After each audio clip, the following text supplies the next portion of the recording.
Hello, everyone. Welcome back. I'm Mehreen Siddiqui. With me is Alexis Lenihan. And today we are on Corner Office Chats. And, we come up weekly talking about everything that's happening as women as leaders in entrepreneurship, as leading people, leading our lives. And today we're talking about our energy in our leadership. What's your leadership energy, right, is what the topic is today. And the reason why I think, Alexis, this was an important topic to bring up today is speaking to people in the DMs, you're hearing them saying that they're overwhelmed or they're burned out or they're frustrated or sometimes they're just feeling great, like everything's great. So how do you keep that consistency, and what effects does it have in your business, in your life, with your team, in your relationships? Why is it important for us to focus on maintaining that energy? So that's what we're talking about today. Yeah, I mean, I know you and I can talk about energy all day long because it's so important to be intentional with what you're bringing into a conversation, an activity. But when we're talking about, leaders being in a leadership position, it's really important to have, consistent energy. It's like if you imagine you had a friend that you never knew what you're going to get with them, whether you got together for dinner, whether you had a visit, whatever, or went to school together, and like you just never knew what to expect. What kind of trust is going to be formed? What kind of bond or friendship is going to be formed when there is that inconsistency? So I think it's really important to be checking in on our energy on a regular basis and making sure that we're showing up, whether it's the leader of our family, with our kids or our partner, and having that consistent energy coming in.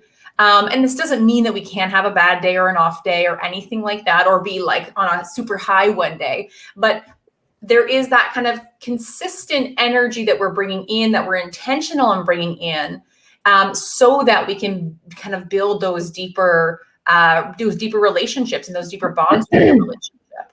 So, we can think about it in any kind of capacity, in any relationship where you are leading, right? Your team, your family, or just or your community in some way. This is a really important topic. Yeah. The one of the first ones I wanted to start with, I think there's 3 energies that we can really hone in on talking about, is that frustration. Maybe it's anger, maybe it's conflict, or it's just feeling like things aren't going the way I want them to go, or people aren't doing the things that I'm asking them to do. I think at leaders, there is some point in our leadership that we start to feel that way. We may not express it, we may not show it, but underlying, we may be feeling that. And that may show up in, I don't know, maybe some emotions of feeling anger, frustrated, burnt out, and resistance is what I'm hearing. What are your thoughts around that? Yeah, and I think sometimes we may tell ourselves, well, the track record of this person or the team or this job or my spouse or my kids, is adding to these feelings. And that may be true to some degree, but, it's always that reminder is necessary that we control how we approach every new situation. So just because maybe things have been tense at work, maybe things have been tense in your family, maybe there are some, real reasons for that, we can still choose what energy we're bringing in and respond instead of react to a new situation.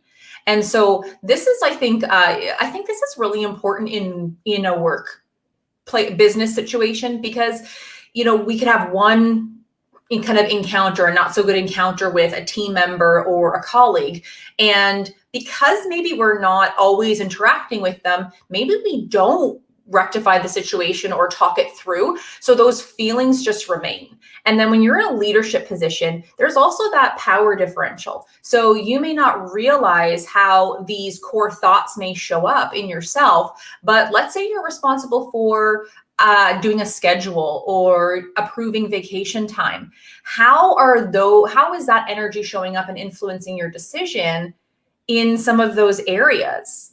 And I think we may justify things, but if we're not conscious of the energy that we're bringing in to, a particular task, it can affect our behavior. No, absolutely. I mean, think about it. If I would have came in and I'm just like, Alexis, what the heck? You're not doing this, blah, blah, blah. The first thing that's going to happen is resistance from your end, and maybe also anger. It's just that what you talked about earlier was like energy exchange. We have to be mindful of what energy we're bringing in, and because right back is what you're going to get back. Okay. It's that it starts to exchange that same energy. Think about all those times that you were in a conflict, whether it was with a spouse, whether with a colleague, and you're just at it. It just builds upon each other. It starts to build upon each other, and something needs to change in that energy, and you can actually control that just by your thoughts and your feelings and being in tuned with how you're showing up, really. Yeah. And note that I was just saying to someone else, I was like, we were talking about this in our coaching call today, was sometimes we're having thoughts and somebody's triggering us. They're triggering some kind of anger or resentment or frustration. It really has nothing to do with them. It has everything to do with you and what you're dealing with. And getting in tune with what is that? Where is that exactly coming from? Why are you having those thoughts of resentment or anger or frustration towards that person? There may be something that you need to deal with, or have a conversation with the other person. Yeah. And it's sometimes the meaning that you're attaching to that situation or that statement or the facial expression or whatever it is. And you bring up this example, I think, in our workshop. You brought this up a few times where, you say, if you come downstairs in the morning and you're like super chipper and, you're in a good mood and you see how your family reacts, and then flip the script the next day and just be cranky on wrong side of the bed kind of morning, and see and we know we've been in those situations probably in both ways, where you're in a great mood and then, your partner comes in, or, you go to work and everyone seems to be cranky and you're just like, well, that's a buzzkill, right? And we blame others for our energy level. We blame others for our internal feelings. But the thing is that is one of the only things we're actually in control of, is our own thoughts, emotions, feelings, behaviors, and actions, right? All has to do with us. So I think it's really, really important that this is an area of check-in often, like daily, if you're in a leadership position, because you want to make sure that you're bringing in the energy that you want to create in your business, or the energy that you want to create in your relationship or with your kids, right? I think that's, we can talk about this all day long, because it is like that underlying thing that shows up wherever we are with whoever we're with. Yeah. As entrepreneurs, when you're going from, one level to the next level, your energy shifts, right? You're hustling, you're doing all the things, you're excited, and you'll do whatever it takes. But eventually you get to the point like, this is too much. It's overwhelming. Why aren't things working anymore? Why am I stuck and frustrated? So it's that energy starts to affect our business. Absolutely. Right? And in turn, what happens is your business, what you started out as joy and excitement and freedom, starts making you feel overwhelmed, stuck, and just like you want to quit, right? Yeah. Complete utter burnout. So it really does have an effect on how our leadership is, what our business shows up, how our relationships end up being. If we're not mindful of how our relationships or our energy is showing up, it's going to impact everything. And as we teach in our masterclass and to our clients, is self-leadership and managing your energy, is being clear on that, and managing it is the utmost importance in order to increase your productivity, your vitality, and freedom and ease in your life. It's like the thing. Yes. Absolutely. And the word that was coming into my mind as you were talking there was curiosity, and getting, when you're in that state of anger, in that state of frustration, and you're like, but he or but she, and they don't, is flipping the script and saying, okay, I'm curious, why am I reacting this way to what they just said?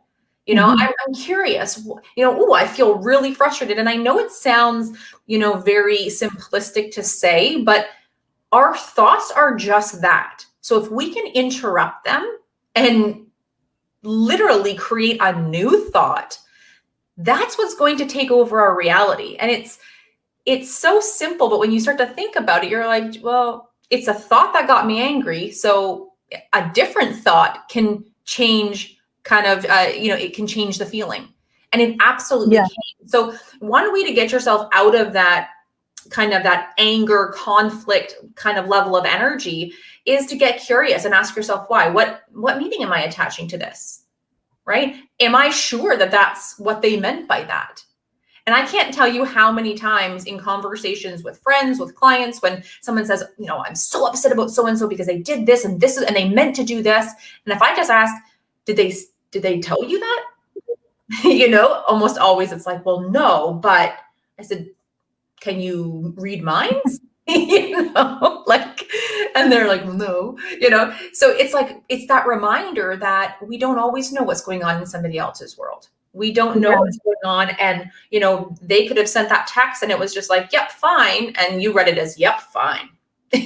So checking in and getting curious before you allow yourself to go too far down that road of that anger, conflict, frustration type of energy. Yeah, no, for sure. Now, Alexis, the second one that I wanted to talk about as far as our, leadership energy is the thoughts of concern. Yeah. How many times have we also had conversations with each other where we're concerned about one another because we're very much in tune with what's happening with each other's within each other's lives. Yeah. And the feelings and the emotions and the results that is created from that. Yeah. And I think, again, as a leader, if you're coming from a place of concern, if your energy is stemming from, does my team have what they need? Are they okay?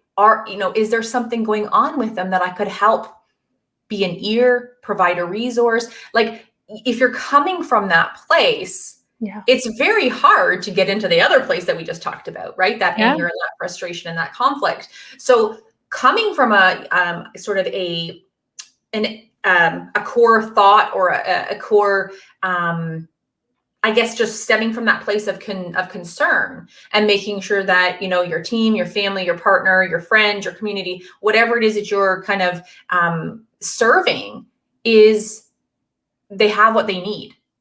Right. And what comes out of that sort of core thought of concern is compassion. Yeah. Right. So again, it stops you from going into that negative space where you're saying, hang on, if you have compassion for somebody else, you try and put yourself, in their shoes. You have an understanding. You may not know exactly what they're going through, but you have an understanding of, maybe a difficult time. And so having compassion allows you to operate from a place of service to your team or your family or your partner versus, coming from a more negative place. Yeah, no, absolutely. And when you start to build that compassion, the act of service with each other, that only grows your relationship. And that when your relationship grows, your business grows, there's more abundance, right? There's less limitations. There's more, what do I want to call it?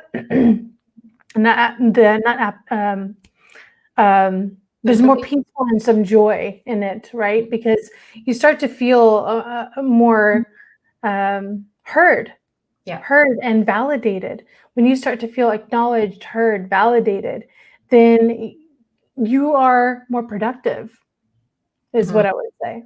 You would be more productive. Other people around you would be more productive, because when it becomes that exchange of energy again, right?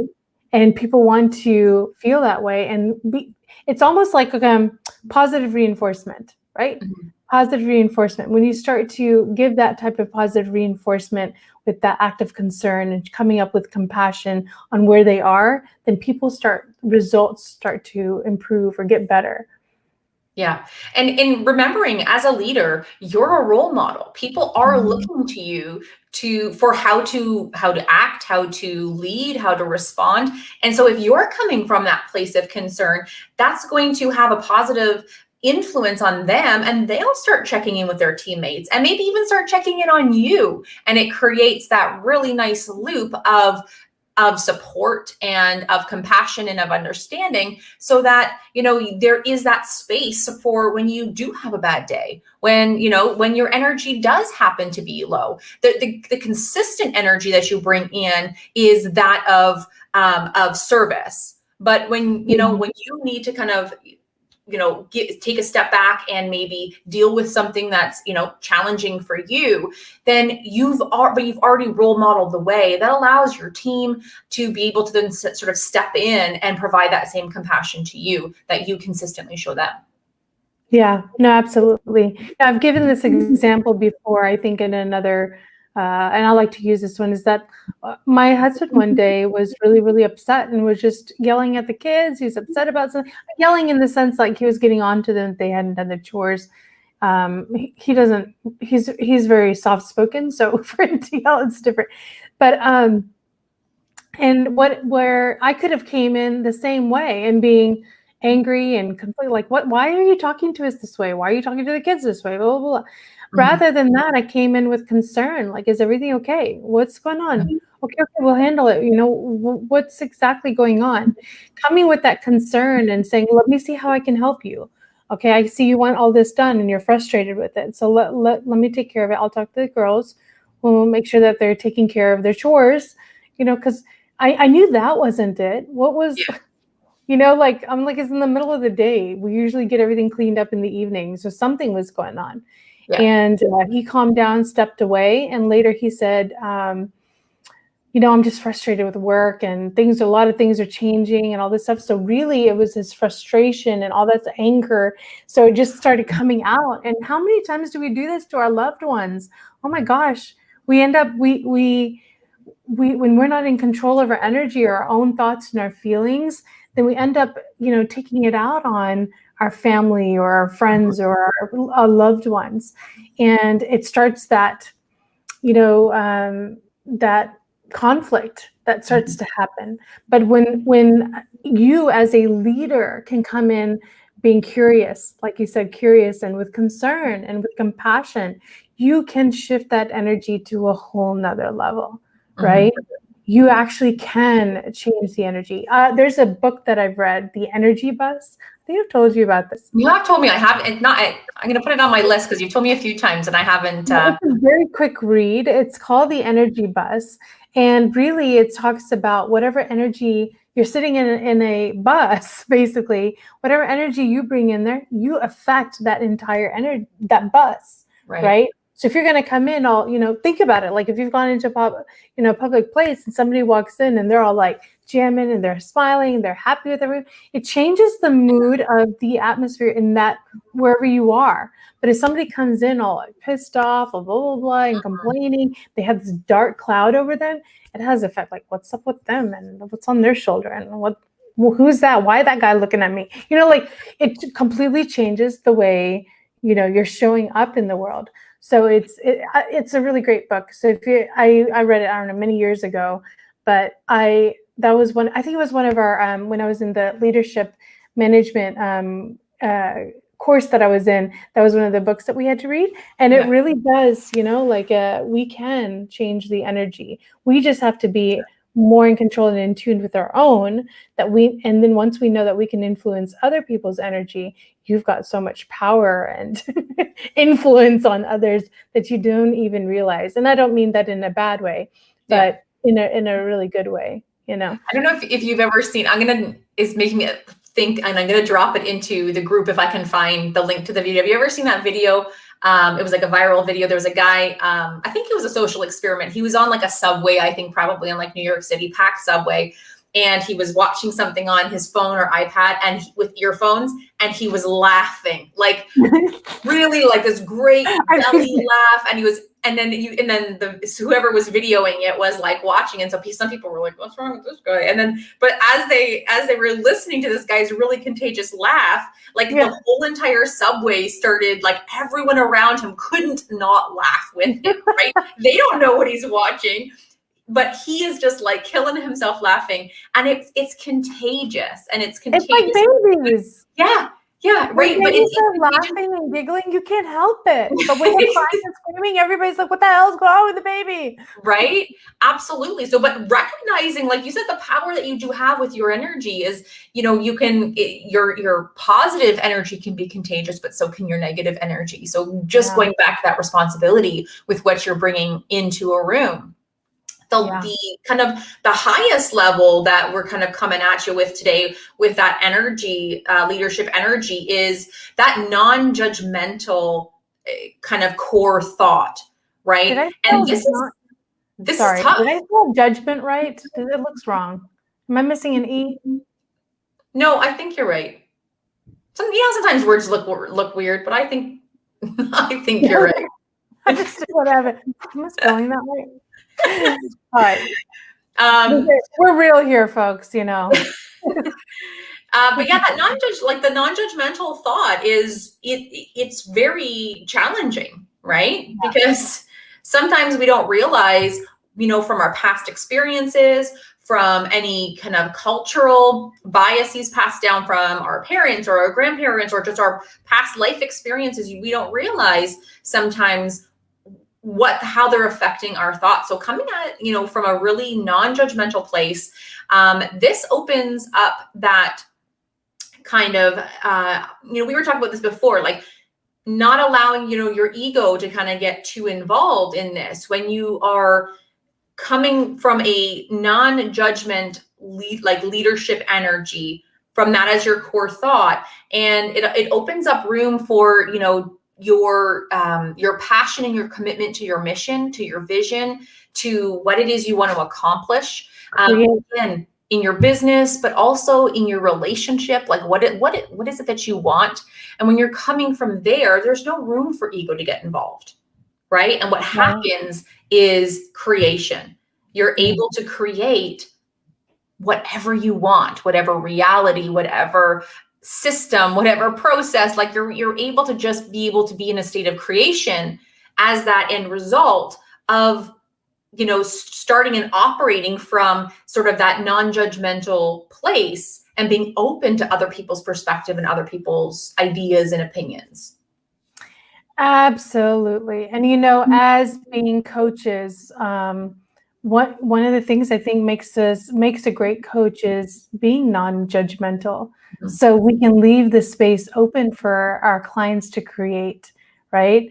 And I know, Alexis, this is one of the qualities that I know that you and I really connected on, is that there is no judgment.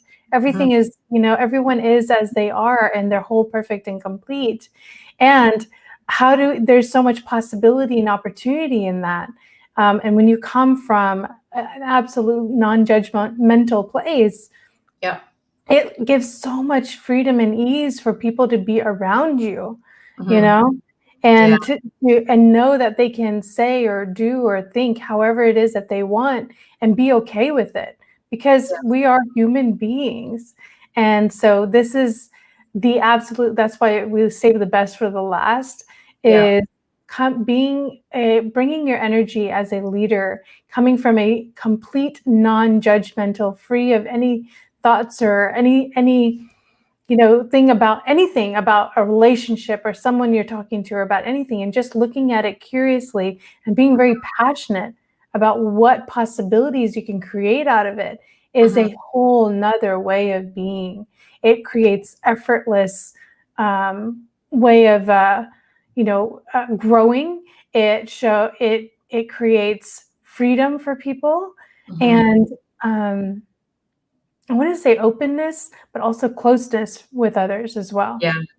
I'm reminded of an example that when I first started teaching in the college, it was probably like my first year, probably like my first 3 or 4 months. And I was, you're teaching adults anywhere from 18. I mean, my oldest student was 81. So there's a wide range of, basically it's adult learning.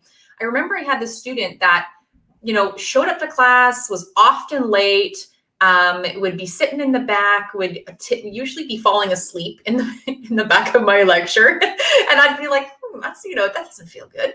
But I remember just being like, this guy doesn't care about his school, doesn't care about education. I had formed this judgment. He always kind of just looked disheveled and like he didn't care. And I put that judgment out there. And so when, he would ask me for help, I mean, don't get me wrong, I would answer his questions, I would offer him help, but I was starting to get really annoyed, and I was finding that I wasn't being as helpful as I was with other students. And I remember, someone, another faculty member, we were just talking in the lunchroom, and someone had said, you never know what our students are going through. And, sometimes some of them have really tough lives, they're, really tough experiences. And I thought, yeah, that, maybe for some. And the next day I had gone in and, this student waited for me after class and wanted to talk to me. And I thought, well, here we go. Here is going to come the excuse bus and why he couldn't submit his assignment on time. And, that what my colleague had said kind of stuck in my mind. I said, okay, no, don't be such a jerk, Alexis. Hear him out, see what his story was. And what I found out was he was working night shift at a local factory, and he would work from 7 p.m. to 7 p.m. to 7 a.m. He was currently homeless and living in his car. And so he would literally leave the factory at 7 a.m. and come to my 8 a.m. class. So that by the time he would get there, he was late. He said to me, Miss, I'm really sorry. You're not boring. He said, and he explained the situation, and my heart broke for him. I felt horrible for judging him before I even gave him, I was judging him right up until he told me. And I remember thinking, and he said to me, my education is so important. I want to get an education so that I don't have to work the night shift, so that I can buy a house, or at least be able to rent my own place. He was about 19. He had fallen out with his parents, and, his ego didn't let him go back. And he said, I'm trying to do it on my own. It's really hard. I'm living out of my car, literally. And I have nowhere else to go. And so I just wanted you to know that, I'll take the late marks, but my assignment, and I was like, I didn't take any marks off, don't worry. But I'm glad that happened to me really early in my career, because it's so easy to judge when you have no idea, when you're kind of, at an arm's length from somebody else, and all you're seeing is their behavior. All you're going in on is based on their action, and you have no idea the why behind the action. And so I'm actually really grateful that happened to me so early. And I remind myself, because trust me, these situations have come up, and sometimes students don't just care. They just don't care about, and maybe they do find my lecture boring. I don't know. But yeah. I remind myself of that every single time any of those judgmental thoughts come into my mind, because I don't know what somebody else is going through. Yeah. So it's a challenge. This isn't an easy level of energy to try and operate from consistently, but it is possible. And if that's on your radar, learn from my story if you don't have one of your own yet. But I guarantee you've thought something of somebody else, and there was a really good reason for them doing or not doing what they did that you don't know yet. So, operating from this non-judgment, it's not just, even for yourself to kind of halt that frustration or that anger that we talked about in the very beginning. It's also, for them to allow that space. This student that I'm talking about was very intelligent, did very well in my class. The work he did produce was quality, and he did care about his future and his education. But if I sat in my judgment of him, I would have stopped his progress and stopped his creation. And, I would have been one of those roadblocks. So, yeah, I just wanted to share that because it came up as you were talking about this. And, it's one of those learning lessons, and it's that, I still remember his face. I started teaching in 2009, end of 2008. So it's been a while. I still remember his face. I still remember his name. And it's kind of helped guide me as I've gone into different leadership positions in my life as well. No, thank you for sharing that story, because I'm sure that we become so, and when we're judging others, we're also judging ourselves, is what it's really a judgment of ourselves, of our own character, and how we're looking at our own self. So be mindful as a leader, as a human being, before judging, others. There's what gives us the right, is what I say. What gives us the right to judge anyone else? And when we come from non-judgment, you add more freedom into your life, for yourself, for others. Things happen for you more easily. There's more abundance. There's more limitless, you step into that limitless leadership where things start to create and things start to happen, and you step back and you're like, how is this happening? It's because you've given up all of those things. And it's not only for yourself, but for the people that are around you. So really great. Thank you for sharing that story. So that concludes, I know we went a little bit over our normal, time, but, we wanted to make sure that we really hit this one home with what's your leadership energy. And, really take a listen. If you just joined, go back and listen. We talked about, are you coming from thoughts of conflict, or are you having feelings of anger? And how is that affecting your leadership style? And not only in your business, but it could be in your relationships with your loved ones as well. And the second type of, one of the main energies that we also talked about was the thoughts of concern, and bringing in the feelings of compassion. And what that creates is, more service leadership, when you start to, come from more concern and compassion. The last one that for those of you who may have caught the last one we were talking about, was the thoughts, non-judgmental thoughts, not only for yourself, but for others, will, bring the feelings of absolute passion in whatever it is that you're doing. And you create the space for creation to happen, for opportunities and possibilities to be created. And when that's where you want to be leading from, especially when you're in an entrepreneurial, in any type of leadership role that you are, but when you're an entrepreneur and you're working towards creating a vision or a lifestyle, or you're scaling your business, this is where you're going to really optimize your growth and really scale and have that effortless lifestyle that you want for yourself. So just a few thoughts for you all to take on. And if you would like to learn more, and for those of you who are in our group already, it's the Women Who Lead Facebook group. For those of you who are on YouTube or on our Facebook page listening, do come join us in the Women Who Lead Facebook group. That's where we're highly active. And that's where these corner office chat topics come from. We are very close-knit community, and we're always asking, what are people up to? What are they dealing with? And based off of that, Alexis and I meet in our corner office and we chat about it. So, all right. Thank you so much, Alexis. Next week, same time, on Thursday at 1:30 Eastern, we will be here, and we look forward to seeing you all then. Thanks, everyone. Thank you.